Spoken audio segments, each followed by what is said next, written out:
Hai, saya Mr. Ko. Hari ini saya nak introduce satu kerusi Ergo. Ergo ni dia datang dengan 55mm heavy duty caster wheel, 5-spoke nylon leg. Gas lift pula kita datang dengan Class 3 gas lift dengan SGS BIFMA approval. Dekat bawah sini pula kita ada back cover untuk dia tidak jatuh semua habuk. Dia ada tension support dekat sini, tengah-tengah sini boleh adjust, boleh buka, boleh tutup.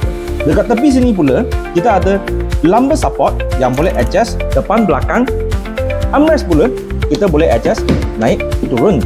Backrest fully cover nylon cover. Ada satu headrest yang boleh adjust naik turun dengan ketinggian boleh di adjust. Yang paling penting, seat ni dia datang dengan high density foam yang boleh duduk 10 tahun dia pun tak akan kemek. So, kalau nak suka tukar PU leather, color lain, kita boleh tukar warna. Nak jadikan fabric, dia pun boleh dijadikan fabric juga. Nak tahu apa perasaan duduk cruise ini? Boleh datang South Island Furniture. SIF, your office furniture specialist.